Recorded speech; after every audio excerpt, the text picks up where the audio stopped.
All right, man. I decided to do a two-part series called It's Election Year. And I thought it was pretty much a good time to have this discussion. And I've seen everybody make their commentary about it. And a lot of people on YouTube, the people that I'm subscribed to, and then other people who made their marks about what they thought about this recent event that happened in the Super Bowl. And I decided to give my commentary on it too. Started to relax off of it, look at the different views, look at the different viewpoints, and, put my spin into the mix about it. And, it might be some unfavorable views on this, or some people might have some opinions where they might disagree, but that's okay. So with that being said, I want to talk about the Super Bowl for 2024. I don't want to focus on Usher and Alicia Keys and what Swiss Beats thought about that, and, all of Taylor Swift and the rest of that. I don't care about that. The issue that I want to talk about is obviously the Black National Anthem that was sung by Andre Day, I believe her name is. And you had the choir, and I was noticing the atmosphere of the people reacting to the Black National Anthem. So much so that even after the fact, there were certain people who came online, decided to give their opinions on it, and certain people were wrongfully accused of being racist, such as someone as Megyn Kelly was saying that it's divisive. And later on in this dialogue, I'm going to give my opinion on it. I definitely have a lot to say on this issue as it is. But to start off, those that don't know, the Black National Anthem, or Lift Every Voice and Sing, was first sung was a hymn, and it was a poem by James Weldon Johnson in 1900s, I believe 1899, 1900. And besides that, every so-called Black person in America, especially if you're an African American, can remember themselves singing this song, especially when you were growing up in church, or you was growing up in a school that had an overwhelming population of fellow Black people. I know for myself that I remember singing this song as a child. So the thing about it is that they decided to have the Black National Anthem, or Lift Every Voice and Sing, included in the Super Bowl for 2024. But I think those that might have not been paying attention, that this is the fourth year they've been doing it as a response to the killings that happened with George Floyd back in 2020, and the fact of the matter of raising issues about the injustice and the problems that's in this country between so-called Black people and racism. I'm not going to say necessarily white people, I'm just going to say racism, in which we do have an understanding when it comes to America. Overtly, they are very racist. They've always been known for being racist. And this is just the atmosphere for it. Now, if you go to other places in the world, they have racism as well, but is it to the same degree as America? Who knows?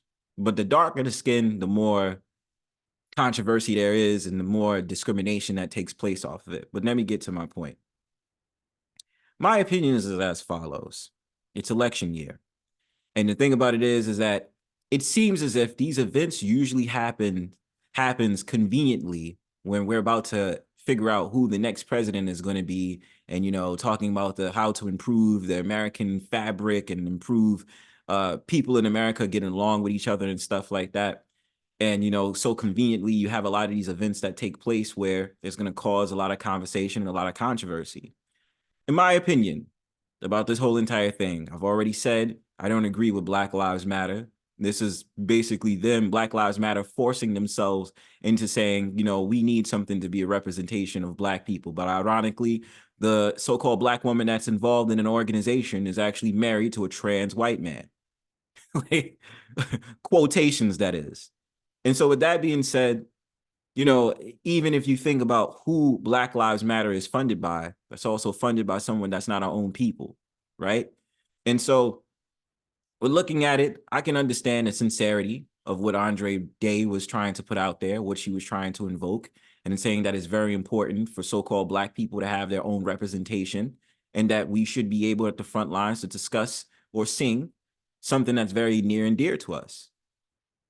And then trying to say that the national anthem is white national anthem.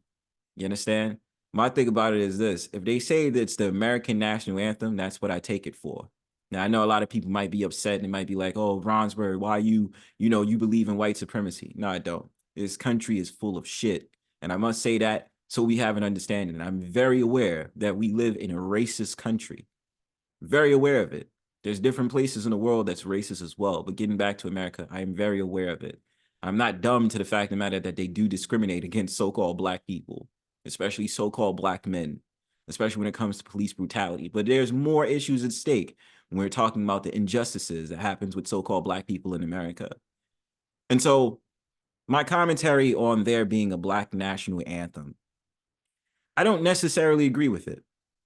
I don't necessarily agree with there being a Black national anthem as a way to respond to the white national anthem, or excuse me, the American national anthem that's sung every year at the Super Bowl. Do I believe it's divisive? Kind of do. And the thing about it is, why I believe it's divisive is because if you're claiming yourself as an American, claim yourself as an American. I'm not saying that Black History Month alone does anything to change the racial injustices that happen with so-called Black people. But if you really think about it, in a lot of different cases, different races that came to this country prior to so-called Black people, and let's even add in Native Americans into the mix. I don't get the sense that Native Americans try to bounce back at the man by saying we need to have a Native American national anthem. Okay, they set up their camps, they set up that, and they get treated worse than so-called Black people, in my opinion. And they don't get a fair representation or fair view. I'm gonna say also with Latinos, how they get treated when they come in this country, even though at the same time they are kind of getting a little bit better when it comes to different things in this country, how they're treated. And other races such as that, Asians and stuff like that, how they was treated. So it's a very hard conversation in having this, where I do feel like there is a divisive point where so-called Black people always feel like they need to be in the front of the scene when it comes to being represented. I think it's good that, so-called Black people have paved the way on a lot of different things that they've done out here in this country and haven't gotten representation for it or been honored for it. And before, like I said, there's a lot of people who may not understand what I'm saying or might disagree with what I'm saying. But what I'm saying for the national anthem, I don't think there's a reason for having a Black national anthem. It is causing that division and saying, look how much that I had to struggle through in this country, and we still ain't free. We still in shackle and chains. So-called Black people have advantages in this country. You take it as you will. If I could hear from people on YouTube that's successful so-called Black owners, then why are we having this conversation about having tragedy porn play out in this country as much as we do? You understand? And I'm not taking it away from so-called Black people. We should definitely honor our history. We should definitely understand where we come from. And I definitely do think it's a great thing for us to know who we are, what we contributed to the society, especially American society. But at the same time, I don't think it answers the question of changing the white supremacist mind on what they think about the beloved so-called Black people that live in this country. That's just my opinion. But otherwise than that, as I see it, like I said, I don't believe the Black national anthem could really raise roofs on anything or trying to change how America views so-called Black people. I think America still is going to always view so-called Black people on how they view them. And that trying to devise it by saying, well, we have our own national anthem, instead of having the white national anthem, which is not indeed the white national anthem. Instead, it's just the American national anthem. Don't know how to really change those rules on it. You understand what I'm saying? And like I said, I just think that if it's so ingrained in racism, then you have people within the Black Lives Matter organization that proudly deal with so-called white people. And even with so-called white people who do not have the best interests in so-called Black people. But that's just my opinion. If you agree with it, if you disagree with it, let me know what your thoughts is in the comment section. So remember to like, share, subscribe. Peace.